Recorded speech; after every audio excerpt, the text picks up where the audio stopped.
Chapter 63. Cutting in. It was a Saturday night, and such a Sabbath as followed. Ex officio professors of Sabbath breaking are all whalemen. The ivory Pequod was turned into what seemed a shamble, every sailor a butcher. You would have thought we were offering up 10,000 red oxen to the sea gods. In the first place, the enormous cutting tackles, among other ponderous things comprising a cluster of blocks generally painted green, and which no single man can possibly lift.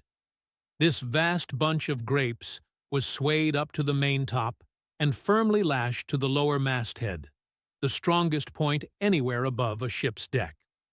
The end of the hawser-like rope winding through these intricacies was then conducted to the windlass, and the huge lower block of the tackles was swung over the whale. To this block the great blubber hook, weighing some 100 pounds, was attached, and now suspended in stages over the side, Starbuck and Stubb, the mates, armed with their long spades, began cutting a hole in the body for the insertion of the hook just above the nearest of the two side fins. This done, a broad, semicircular line is cut round the hole, the hook is inserted, and the main body of the crew, striking up a wild chorus, now commence heaving in one dense crowd at the windlass, when instantly the entire ship careens over on her side. Every bolt in her starts like the nail-heads of an old house in frosty weather. She trembles, quivers, and nods her frighted mastheads to the sky.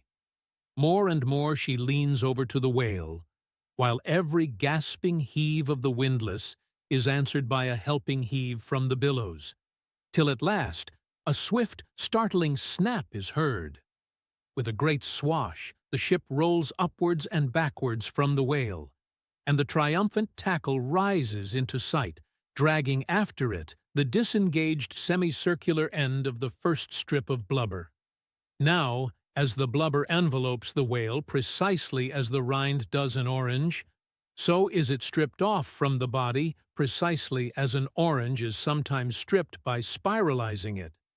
For the strain constantly kept up by the windlass continually keeps the whale rolling over and over in the water, and, as the blubber in one strip uniformly peels off along the line called the scarf, simultaneously cut by the spades of Starbuck and Stubb, the mates, and just as fast as it is thus peeled off, and indeed by that very act itself, it is all the time being hoisted higher and higher aloft till its upper end grazes the main top. The men at the windlass then cease heaving, and for a moment or two the prodigious blood, dripping mass sways to and fro as if let down from the sky, and every one present must take good heed to dodge it when it swings, else it may box his ears and pitch him headlong overboard.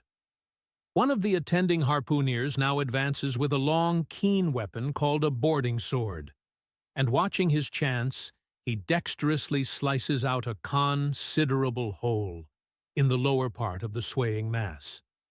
Into this hole, the end of the second alternating great tackle is then hooked so as to retain a hold upon the blubber, in order to prepare for what follows.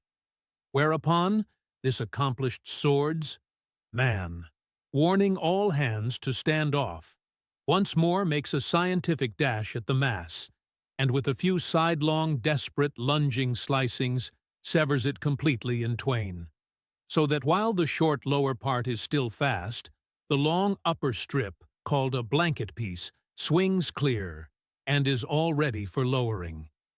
The heavers forward now resume their song, and while the one tackle is peeling and hoisting a second strip from the whale, the other is slowly slackened away, and down goes the first strip through the main hatchway right beneath, into an unfurnished parlor called the blubber room.